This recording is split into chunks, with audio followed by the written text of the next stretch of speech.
Okay, welcome back after lunch. I now have the pleasure of introducing the lovely Jill Berry, former head, who is doing national research into growing our next generation of leaders. Over to you, Jill. Is that working? So good afternoon. Thank you very much. Thank you to David and John for asking me to do this. And thank you to you for choosing to be here. I haven't done this kind of thing before, and you do have this dream where you turn up and stand in an empty hall, or perhaps there's one other person, which could be even worse. So thank you very much for making this choice. My name's Jill Berry, as Hannah has said, and I'm going to talk to you today about the transition to headship and give you some ideas, early findings that are coming out of my professional doctorate research. At the end of the presentation, I have my email address, and if anybody would like a copy of the slides because they have references and so on, please just email me and I'll email you back. So the transition to headship, I'm hoping that what I have to say this afternoon is of interest to those of you who are in the process of deciding whether or not headship is for you, those of you who have decided it is and who are actively trying to make that step, maybe also those of you who actually are already heads, because I want to talk a little bit about what heads can do to encourage the next generation of head teachers to come forward. I think leadership is absolutely fascinating. I loved my time as a leader at all different levels. And leadership to me is about trying to get the best out of everyone. And it's the students, and it's the parents, and it's your governors, you manage upwards. It's even the did I say parents when I meant to say staff? We can edit it, can't we, Leon? So staff, pupils, you do have to educate parents in some ways, governors, everybody. If you can help everyone to be their best, particularly the staff with whom and through whom you work, then you can lead successfully and take your organisation into the future. And that to me is what leadership is about, and it's a huge thrill and it's a great privilege. I know headship is tough. I don't underestimate that. I finished in 2010. I don't think I'm doing the rose-tinted spectacle thing yet. So I don't underestimate the nature of the task. But I don't think I've ever met any head who said, I wish I was still a deputy. I think most heads recognise that actually this is a tremendous opportunity. And it gives you the chance to make a difference on a scale like you never have before. So one of the key messages today is headship is amazing. If you have the temperament for it, then go for it. The skills you will develop over time, resilience will build over time. But if you're the right sort of person, headship is a tremendous experience and a joyful experience. So a little bit about me first of all. I taught for 30 years. I started in 1980. And I finished in 2010, and I taught all the way through. So as a head, I still taught. I had 5 years as a deputy, I had 10 years as a head. And I taught in 6 very different schools. I had 7 jobs in 6 schools. I was internally promoted in my first school, and I've taught state, independent, comprehensive, selective, single-sex, co-ed. I've been in a 4 to 18 school. I led a 7 to 18 school. The state schools I taught in were 11 to 18 schools. I taught adults up to A-level at night school. So across that 30 years, I had quite a range of experience. And I'm trying to draw on that now to help people at different stages of their career journey. I only wanted to be a head for 10 years. I loved it, but 10 years to me felt like enough. And I said at the beginning, I think you do have to have a particular temperament. John Dunford, who was the General Secretary of ASCL, who I'm sure many of you know, a bit of a hero of mine, one of the very powerful role models across my career, said he thinks leaders at all levels need 4 H's. And he talks about hope, humanity, humility, and humour. And I think that's a pretty good touchstone for what leaders need in order to be good leaders and fine human beings. I have a bit of a debate on Twitter occasionally about the humility thing, which not everyone agrees with. I think having a degree of self-doubt makes you a better leader. Not so much self-doubt that actually you can't make a decision and that people don't have confidence in you and you don't have faith in yourself. The leaders I worry about are the ones who never seem to have any self-doubt and who don't have humility. They actually concern me. So 10 years, fantastic. I wanted to do something else with what I saw as the last stretch of my professionally useful life. And when I thought about using that phrase, I thought, I hope this is a professionally useful stretch of my life. Perhaps you might be able to tell me. So I stopped in 2010, and since then I've been dividing my time between three things. I work as an associate for the National College for Teaching and Leadership. Interesting, Kevin, your presentation this morning, things about the NCTL, because when I joined the National College, teaching schools were just being planned, and it's interesting to see how things have evolved in those years. I work as an international associate for the National College now, which means working with international groups in Nottingham, where the college is based, and once going abroad. But it was Trinidad and Tobago, working with 40 primary school principals there, which was a tremendous opportunity. I do consultancy work. I work with governing bodies as an educational advisor on heads appointment. And trust me, most governing bodies need some educational advice when they are appointing their head. It's the most important job they ever do. It's arguably one of the jobs that they are least well prepared for. So I work with governing bodies. I also do appraisals and professional review of heads and senior leaders, and I do various sorts of staff training, sometimes in schools, sometimes for organisations, especially on leadership. So helping people prepare to be middle leaders, helping them to be successful middle leaders, making the step up to senior leadership, making the step up to headship. This is what gets me out of bed in the morning. But as I like to say, I quite enjoy a lie-in these days. So the balance in my life now is very different, and I would suggest quite a bit healthier than it was when I was a full-time head. But I wouldn't have changed anything about my career. I think I was very lucky to have the career I had. And lastly, I'm doing a part-time professional doctorate, an Ed.D. at Nottingham University.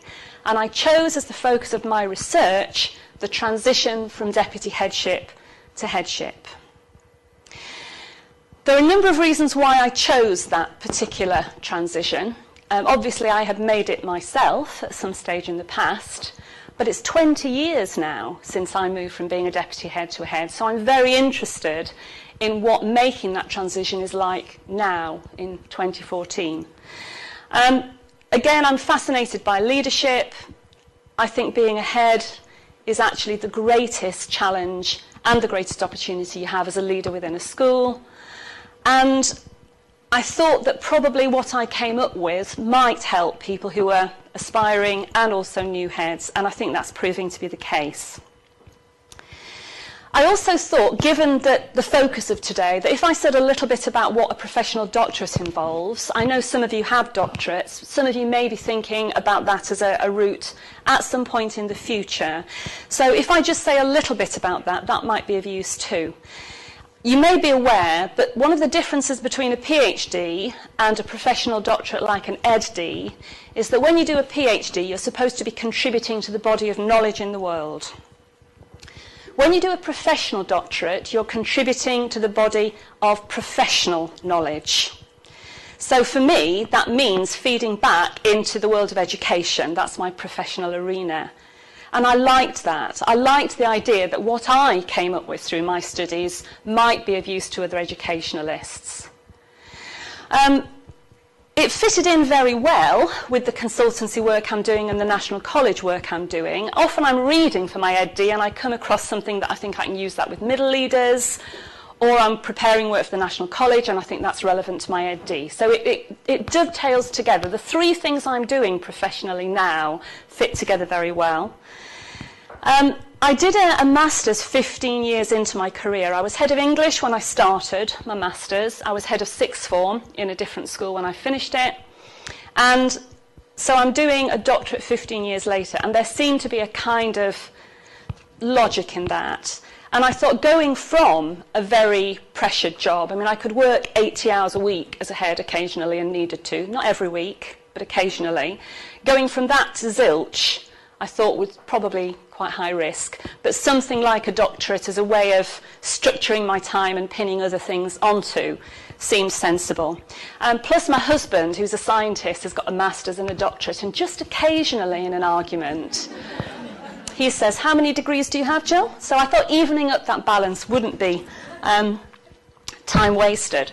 The insider-outsider thing, they talk a lot in professional communities about insiders and outsiders. And I think I have quite an interesting perspective here. I am an insider because I was a teacher, I was a leader, I've made the transition. I think I have some credibility in an educational community because I've done that. But I'm an outsider because I am no longer employed in a school. I am no longer a head.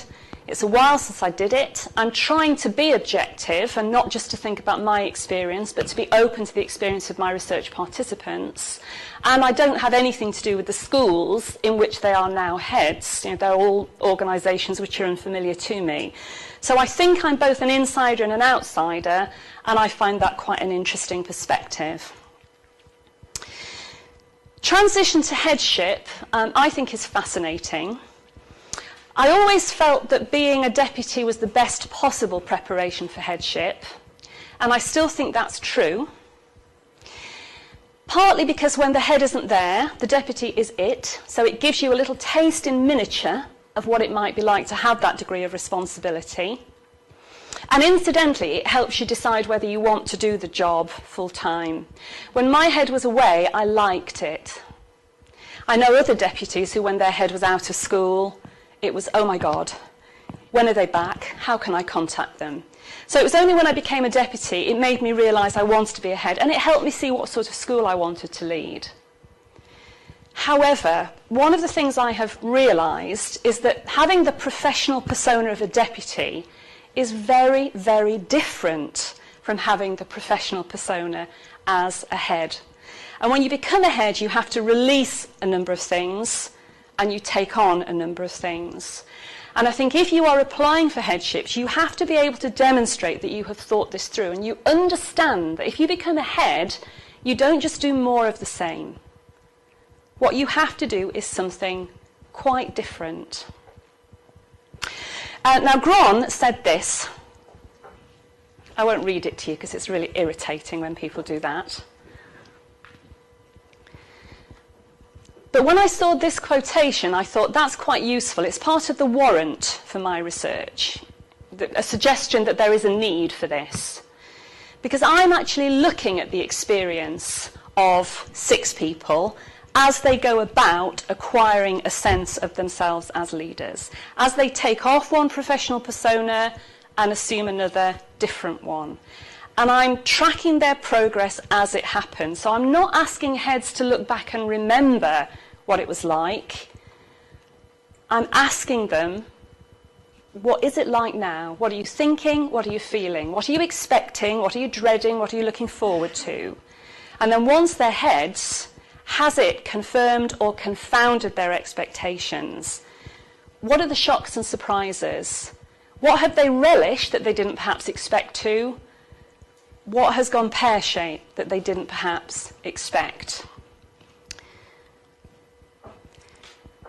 One of the things about doing a doctorate is that you have to have a manageable focus. It has to be manageable, it has to be meaningful, it has to be significant, but it can't be so broad that you can't quite get to grips with it. So I chose as my focus, what are the key challenges, not just of headship, but of making the transition into headship, and what are the main channels of support. And I want my research to be reassuring for new heads, because it helps them to think, actually, this isn't just me. This is something to do with the nature of transition. It isn't just my failing, it isn't just my context. And in terms of support, they might think that's a source of support I haven't sufficiently tapped. So there's a practical element to what I'm doing. As I mentioned, I have 6 participants. They were all deputies when I started to track their progress. They were all appointed to schools outside their current school. If you become a head in the school where you're currently a deputy, it's a particular type of challenge. You have advantages and you have disadvantages. And one of the disadvantages is people already see you in a particular way, and you've got to educate them and yourself about the fact that you are not doing the job you were. So I decided to choose 6 deputies who were all moving to a new school. So they were all on the same page. They were coming into this new school as the head, and they were accepted as the head, or they hoped they would be accepted as the head, but they weren't trying to convince people that they were making a leap within a school where they're already known. Over a 12-month period, there were 3 stages to my research. I'll say a little bit more about that in a moment. And it's a multiple or collective case study approach in that I've got these 6 cases, all similar in that they're at a similar stage in their career journey, but there were differences in the types of schools they were going to lead, for example. And it is qualitative rather than quantitative. I was an English teacher. I'm more comfortable with words than number. I can do number, but I'm not so quick and I'm not so confident. And it's stories I was interested in. I wanted to interview people. I wanted to talk to them and probe their experiences. So the approach that I took was a qualitative approach, case study using mainly interviews. I visited them 3 times. Around Easter, I went to visit them in the school where they were deputies. I interviewed them, a semi-structured interview, so I had a guideline which I shared with them beforehand, but I was reasonably flexible. If they wanted to talk about something they felt strongly about, we could go down that route. I also shadowed them as they went about their deputy headship job, and I also had discussions about them and how they were managing the transition with a number of other people, including the head of the school where they were a deputy, other staff that they worked with, sometimes with students, sometimes with parents, sometimes with governors, different people. What I was trying to do was capture what Cowie and Crawford call the lived reality and experience that they were going through at that point. And then I visited them again, about a term later, just before they left their deputy headship school, talked about how the pre-appointment period had gone, what were its challenges, what were its opportunities. And then finally I visited them in January in the school where they were now heads. And again I interviewed them, I shadowed them. So shadowing them now, talking to staff or talking to parents as the head, not as the deputy. Shadowing them as they went around the school, interacting with students, staff, maybe parents, and thought about what the differences were. I talked to people again. This time I made sure I talked to the chair of governors who had appointed them and who was working closely with them, as well as senior staff. And often there's someone in that senior team who applied for and didn't get the job. That's an interesting relationship to manage. 4 of the 6 of them went to lead a senior team where there was someone there who'd applied for the job. 1 of those senior staff had already got a headship elsewhere and was leaving at the end of their first year. The other 3 weren't, and were dealing with that disappointment in different ways. And I talked to them and asked them what they thought. And also their partners. They'd all relocated. They'd all uprooted their families.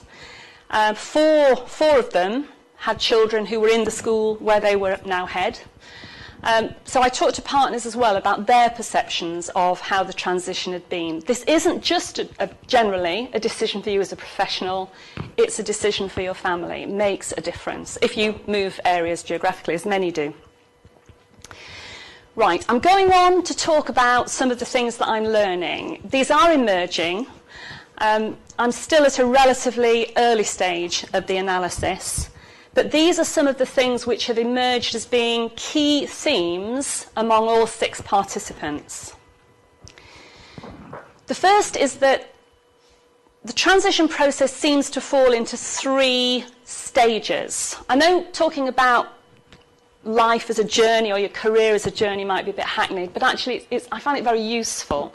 And the first stage of the journey is the journey to headship. And during that stage, which goes on a long time throughout your career, in some cases it starts when you're at school, you are formulating your idea of the type of head you want to be. And then you are trying to prepare yourself for making that step. And you will learn from the outstanding leaders you have worked with throughout your life. You will learn even more from the ones you've worked with who haven't been very good. We learn a lot from negative examples. So when your head or a senior leader in your school is driving you batty, just comfort yourself with the thought that you are learning a lot about leadership, what not to do. Secondly, once you've been appointed, there's a period of time between when you're appointed to when you start. One of the things I am learning and realising is that is such a crucial time. Such a crucial time. You can learn such a lot. You can actually establish yourself. You can build relationships throughout that period. So you don't start cold at the start of your first term, as long as you use that time well. It is difficult because all my participants were still doing a demanding deputy job. But increasingly your head may be starting to feel elsewhere, and you've got to manage that. But if you just think, no, my priority is here, that's for later, I'm not going to think about it, I'm not going to plan for it, then you have missed a huge opportunity. And the third thing is that the early months of headship are when you face some initial challenges, not the most difficult challenges because it's your honeymoon period.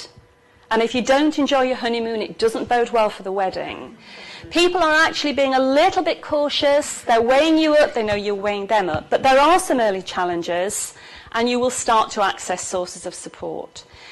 Now, people quite often say headship is lonely. I would say it doesn't have to be. But a lot of that is to do with your support networks, your personal relationships as well as your professional ones. Your relationship with your chair of governors, your relationship with your senior team, your relationship with your PA. And you may never have had a PA before, so that's a new dynamic.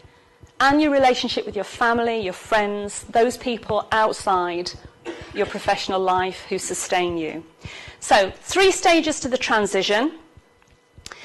And 3 key things have emerged which I'm going to be writing about in my thesis. The first is that legacy is hugely important. What you inherit, not just from the previous head, but maybe from heads before that, has a significant impact on how you operate, how you can operate, what you inherit, what you do with that, how you build on that.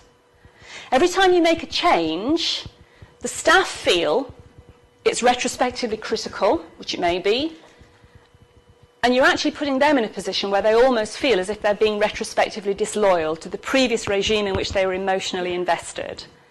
So legacy is important, it's difficult, it's challenging. You need to think about that.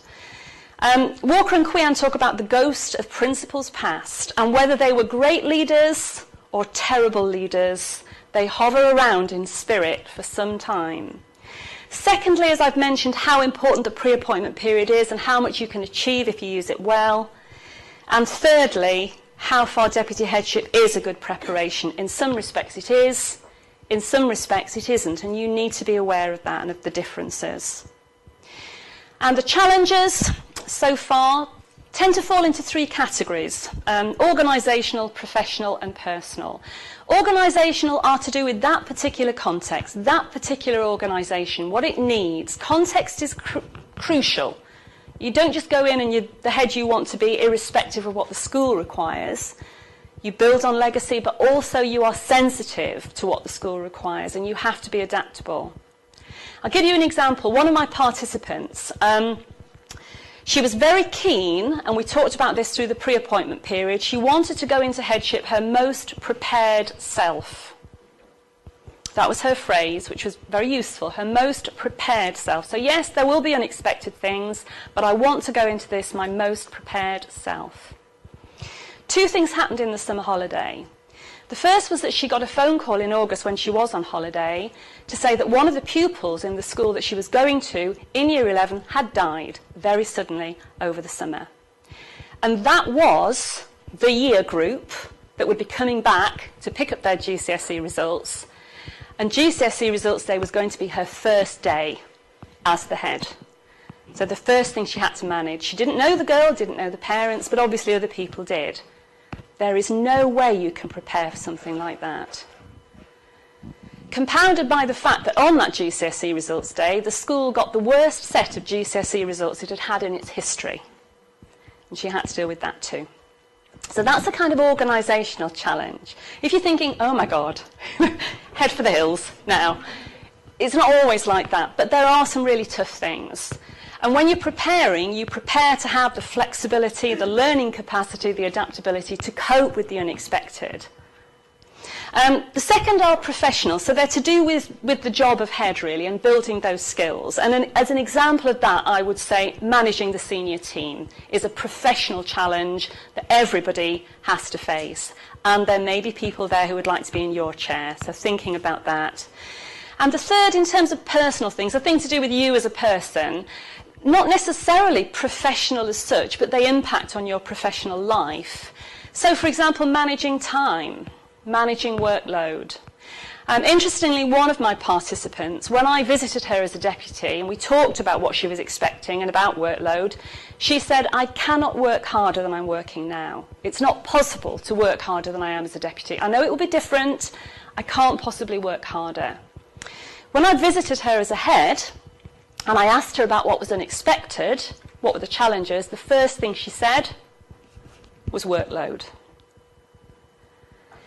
So I'm sure you don't. Do not underestimate how hard the workload is. It doesn't mean it can't be managed. It doesn't mean you put your personal life on hold.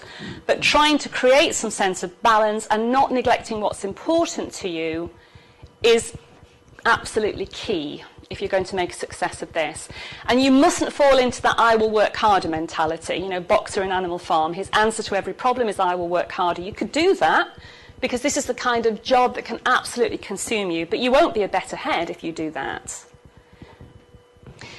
And it may be the wrong time to tell you this, but one of the things that made me think, I met a friend who had taken early retirement, and she said she'd been to the doctors for some routine thing. She wasn't unwell, but the doctor had said, what's important in your life? What are the things that are important? And the first thing she thought of were friends and family. The second was her health and well-being, and the third was her job. Her job was important to her. And then he said, how much time are you spending on those three things? And she realised that probably 80% of her time went on work, which was actually the third most important thing. Now, if you're not prepared to spend 80% of your time on your professional life, probably headship isn't for you, but it doesn't last forever, and you do have to protect the other things and not completely sacrifice them. I'm not making it sound appealing, am I? I want to be straight, I want to be realistic. I still think it's the best job in the school. But it will challenge you, it will stretch you in ways you can't imagine. And if you quite like that, if you like being made to think, if you like being out of your comfort zone, I do. I find it interesting being out of my comfort zone. So I say yes to doing things I've never done before all the time, like this. If you're that sort of person, it's hugely stimulating and rewarding, because when it goes well, you really have such an impact. Support networks, there are basically lots of different networks and individuals you can access, and one of the things I'm learning is that people use different individuals and different networks in different ways and for different purposes. The important thing is that you have networks, including perhaps social media networks as well, so that there are times when you can send up a flare, you know who to send it to, you know when it needs to be done.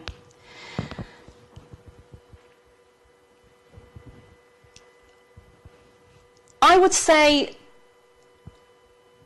you can prepare psychologically, practically, emotionally, in terms of skills.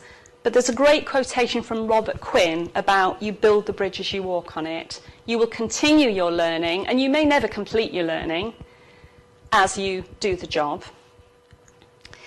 And the key messages that I have for those of you who are aspiring to headship is go for it. It's worth it. Prepare as well as you can, but recognise that you can't prepare exhaustively, and there will be things that take you by surprise. But that's how you will keep learning and growing. Make the most of support. And if any of you are heads, consider what people think about headship from how you model it.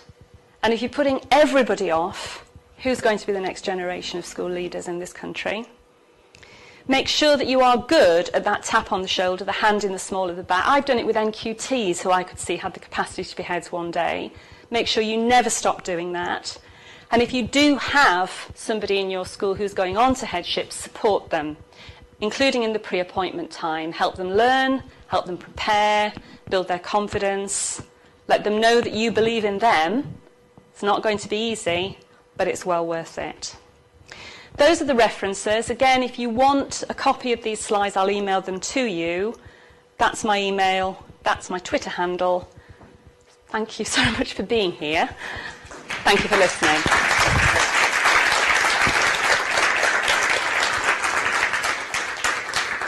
I think I've left 10 minutes for questions. Does it finish at 15:15? No one really quite knows. Yeah, it does. Thank you, Alex, who's looked at the programme. So 10 minutes. Is there anything that any of you would like to ask? Kev? What about the paradox of deputy headship, preparation for headship or not preparation? Could you illustrate a few examples? Yeah. Kev has talked about, yes, I'm echoing it because Leon's told me to echo it because the live stream won't pick that up. The paradox of whether deputy headship is a good preparation for headship, whether it isn't, whether I can expand on that a little bit. I still think it is. I think it gives you a taste of what it's like. And if you don't like the taste, then that tells you something about how your future should pan out. If you do like it, that's a really good start. I think it's, in some respects, difficult because as a deputy head, often you are a doer. You're a finger in every pie. You know how things work. You're making things work.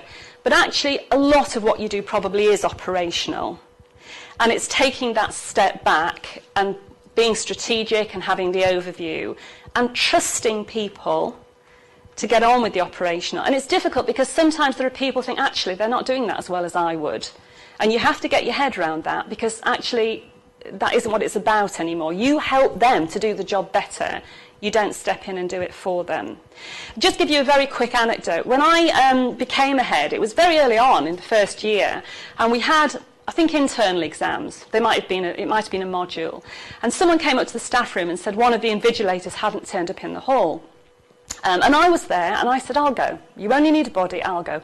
I walked into the hall, all the desks, all the kids, invigilator, all the instructions, and I thought, I have no idea how we do internal or external exams here.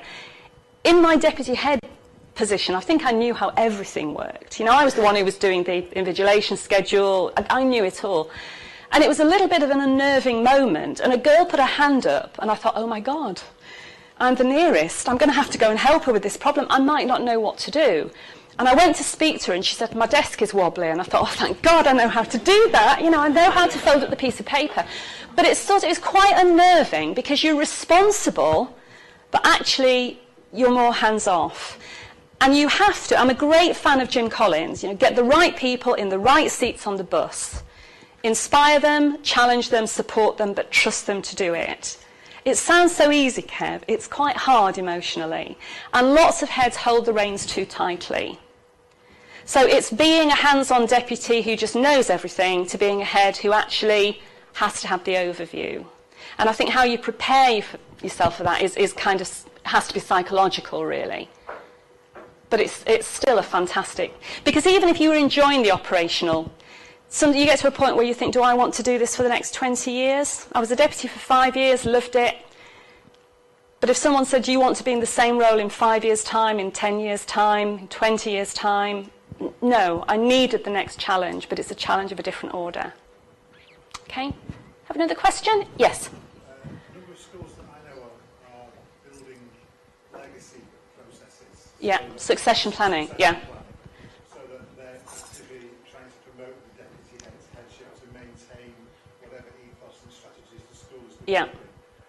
What's your view on that? Within their school? Within their school. I think some people are getting very nervous because there is a shortage of heads for all sorts of reasons. Demographic, there are a lot of heads taking retirement, early retirement like me.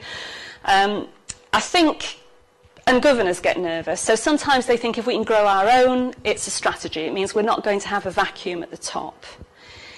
Whether you appoint someone internally, particularly if they've been there a long time, again, I think there are advantages and disadvantages. There are advantages to people coming in from outside with different experiences and different insights and a kind of freshness when they look at the school and how it works. But sometimes internal candidates can do that too. And of course, they have knowledge of the people and the relationships. As I said, you have a bit of an issue in terms of people seeing you as the head when they've been used to seeing you as the deputy.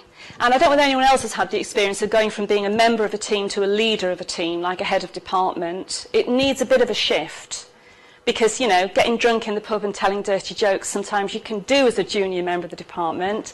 Suddenly when you're the head of department and you're holding people accountable, it doesn't feel quite right. But saying, I'm not going to go to the pub with you anymore, doesn't feel quite right either. So the swings and roundabouts. The question, Leon, I don't think I said it, was about schools having succession planning to grow their own leaders of the future. So I can see why they do it. I can see their advantages. I think there are dangers. The other thing is I said I was in 6 schools. I think I was a better head because I'd been in 6 schools. And because of the nature of my school, some of the people had never taught anywhere else or not for a long time. And they weren't always great at the big picture. I had to help them get the big picture. Any other questions? Yes? The balance between your competencies and then maybe your character, does that shift in that transition from deputy to head? I haven't seen it shifting. Somebody said she's being tested and what she believes and her values and her sense of moral purpose are being tested. I don't think they're necessarily changing. I think headship is what you are, it's not just what you do. So you can't extract your skills from your temperament. And one of the problems is because so much of it is what you are, if you're criticised for something, it's quite hard not to take it personally because you feel it isn't just a professional decision, it's bound up with your humanity and your sense of priorities and relationships and so on. The question, Leon, which I'm now repeating, is whether there is a real tension between the skills, the competences and the personality, and whether there's a change in the first. I suppose I've only really looked at the first term, and none of us quite know how things are going to develop, but in the first term, all my participants felt they were moving towards being the head they wanted to be. They weren't there, but they didn't feel they were being completely derailed. And I think part of that is choosing the right school. I haven't said this, but match is crucial. Just because you want to be a head, if you want to be a head, not every school would be right for you. You wouldn't be right for every school. In an ideal world, the governors would be really good at getting the right person in the right seat. In reality, sometimes they're a bit clueless. And sometimes they are so impressed by superficial things. If I hear one more governor talk about charisma, I think I will turn green and burst out of my clothing because I know people who are charismatic and actually there's nothing there. There's no substance. It's all gloss. You need personality. You need presence. I don't think you need charisma as we understand it. I don't think you need gravitas either. I can remember an early headship that I didn't get, and the feedback to me was you didn't have the gravitas, and I thought, well, I'm screwed. Oh, should I say that when it's live streamed? It could have been worse, couldn't it? Because gravitas isn't me. I have worked with head who have almost had head tattooed across their forehead, lest anyone should ever forget. You know, gravitas, status were very important to them. It wasn't to me. And I felt that the staff were divided between those who treated me as a human being and those who never quite got past the fact that I was the head. And I much preferred the company of the former. I knew I wasn't one of the girls. I'm not disingenuous about it. But actually, I was still me. And I also knew that when I stopped being a head, there would be a person left behind. And there is, and this is it. That's a really good place to stop. Thank you very much.